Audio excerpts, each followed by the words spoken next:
370 പിൻവലിച്ചതിന് ശേഷം കാശ്മീരിൽ നിലനിൽക്കുന്നത് സമാധാനമാണോ അല്ലയോ? കാശ്മീരിൽ ഇപ്പൊ ബിസിനസ്സുകൾ ഉണ്ടാകുന്നു, കാശ്മീരി ആപ്പിളുകൾ ഇപ്പൊ തിന്നാനായിട്ട് ഇവിടത്തേക്ക് കിട്ടുന്നു, എന്തെല്ലാം കാര്യം വന്നു. ഇങ്ങനെ ഇടപെടല്ലേ? ഞാൻ കള്ളം പറയുമ്പോൾ ഇടപെട്ടുള്ളൂ. താങ്കൾ ഞാൻ സംസാരിച്ചു വരുന്ന വഴിക്ക് ചോദ്യം ചോദിച്ചുകൊണ്ടാണ് ഞാൻ ഇടപെട്ടത്. ഞാൻ ഇവിടെ നിറയെ കിട്ടുമായിരുന്നു, ഇവിടെ നിറയെ കിട്ടുമായിരുന്നു കാശ്മീരി ആപ്പിൾ ഇവിടെ വന്നുകൊണ്ടിരിക്കുകയായിരുന്നു. എവിടെ കിട്ടിയിരിക്കുന്നത്? എവിടെയായിരുന്നു കച്ചവടത്തിലിരുന്നത്? കാശ്മീരി ആപ്പിൾ എവിടേക്കാണ് കച്ചവടത്തിലിരുന്നത് എന്ന് പറഞ്ഞേ. ഒന്ന് പറഞ്ഞേ. അവിടുത്തെ നിയമങ്ങൾ മാറുന്നു, അവിടെ ട്രേഡിന് പ്രശ്നമില്ലാതെയാകുന്നു, അവിടുത്തെ ആൾക്കാർക്ക് ചെല്ലാൻ പറ്റുന്നു, അവിടെ ഉള്ളവർക്ക് പുറത്തേക്ക് വിൽക്കാൻ പറ്റുന്നു, കുറേയധികം കാര്യങ്ങൾ അവിടെ നടന്നു. അതുകൊണ്ട് ദയവേത് അത് പറയരുത്. അല്ല, കാശ്മീരിൽ പ്രത്യേക നിയമങ്ങൾ ഉണ്ടായിരുന്നു സാർ. കാശ്മീരിൽ പ്രത്യേക നിയമങ്ങൾ ഉണ്ടായിരുന്നു സാർ. നിങ്ങൾക്ക് അവിടെ പോയി കൃഷി ചെയ്യാൻ പറ്റില്ലായിരുന്നു.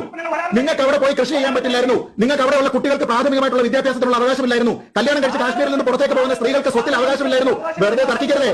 ഈ നാട്ടുകാർ കണ്ടതാണ് എടുത്ത് കളഞ്ഞപ്പോൾ അവിടെ എന്തൊക്കെ മാറ്റം ഉണ്ടായിരുന്നു.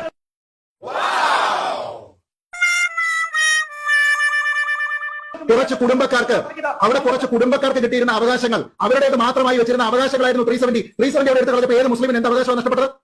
ഏത് മുസ്ലിമിനാണ് നഷ്ടപ്പെട്ടത്? ഒരു അവകാശം നിങ്ങൾക്ക് പറയാൻ കഴിയുമോ? പ്രാഥമികമായിട്ട് ഇന്ത്യ മുഴുവൻ ആൾക്കാർക്ക് വിദ്യാഭ്യാസം എന്ന് പറയുന്നത് ഒരു റൈറ്റ് ആയി മാറി, ഒരു ഫണ്ടമെന്റൽ റൈറ്റ് ആയി മാറി. മിണ്ടല്ലേ?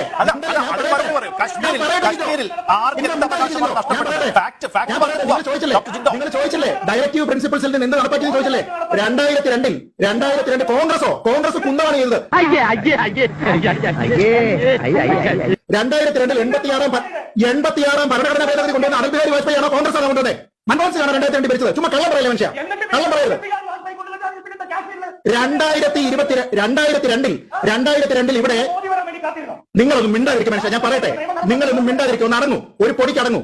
ഞാൻ പറയട്ടെ, 2002 86 ഭരണഘടനാ ഭേദഗതി വഴി ഈ നാട്ടിൽ 6 വയസ്സ് മുതൽ 14 വയസ്സ് വരെയുള്ള കുട്ടികൾക്ക് വിദ്യാഭ്യാസം നിർബന്ധിതവും അത് അവരുടെ മാതാപിതാക്കൾ നൽകേണ്ടുന്ന പ്രധാനപ്പെട്ട ചുമതലയായി മാറിയിരിക്കുന്നത് ഈ പറഞ്ഞിരിക്കുന്ന, താങ്കൾ പറഞ്ഞല്ലോ 35 മുതൽ 51 വരെയുള്ള കാര്യം, ആ ഡയറക്റ്റീവ് പ്രിൻസിപ്പിൾസ് പറഞ്ഞിരിക്കുന്ന കാര്യം ഈ രാജ്യത്ത് നടപ്പാക്കിയതും അത് റൈറ്റ് ടു ലൈഫിൽ ഉൾപ്പെടുത്തിയതും റൈറ്റ് ടു എഡ്യൂക്കേഷൻ എന്ന് പറയുന്നതിനെ ഒരു ഭരണഘടനാപരമായിട്ടുള്ള മൗലികാവകാശമാക്കി മാറ്റിയത് അടൽ ബിഹാരി വാജ്പേയി സർക്കാരിന്റെ കാലത്താണ്.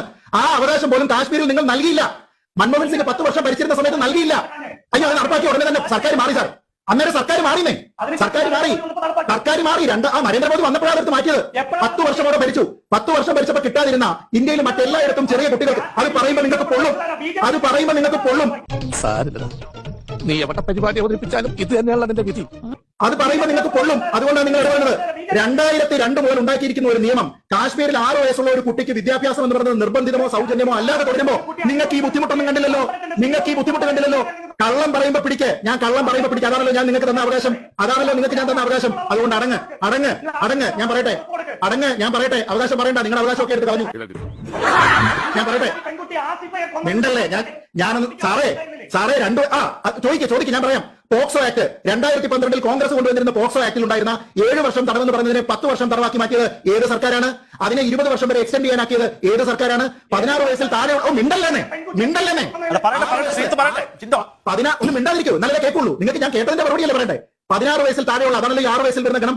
16 വയസ്സിൽ താഴെയുള്ള കുട്ടിയെ പീഡിപ്പിച്ചു കഴിഞ്ഞാൽ അതിന്റെ ശിക്ഷ വർദ്ധിപ്പിച്ചത്, വേണമെങ്കിൽ കൊലപാതകം വരെ ശിക്ഷ നൽകാവുന്നത്, ജീവപര്യന്തം കിട്ടാവുന്നത്, ഈ രീതിയിലൊക്കെ അതിനെ പരിഷ്കരിച്ച സർക്കാരാണ്. അതുകൊണ്ട് ദയവ് ചെയ്ത് അത്തരം കാര്യങ്ങൾ പറയരുത്. മിണ്ടാതിരിക്കൂ സാറേ, മിണ്ടാതിരിക്കേ. ഇന്ദിരാഭവനല്ല, മിണ്ടാതിരിക്കേ. ഞാൻ പറയട്ടെ. ശ്രീ സുരേഷ് അല്ലല്ലോ, നിങ്ങൾക്ക് അങ്ങനെ ഒരു തോന്നലുണ്ടെങ്കിലത്തെ കാര്യം ഞാൻ പറഞ്ഞത്. മിണ്ടാതിരിക്കേ. ഞാൻ ചോദിക്കുന്നു സാറേ, ഞാൻ പറഞ്ഞ കള്ളം പറഞ്ഞാലെന്നാണ്. നിങ്ങൾ കള്ളം പറഞ്ഞപ്പോൾ ഞാൻ കയ്യോടെ പൊക്കി. ഞാൻ കള്ളം പറഞ്ഞില്ല. ഞാൻ പറഞ്ഞ കള്ളം ഏതാണെന്ന് നിങ്ങൾ പറ.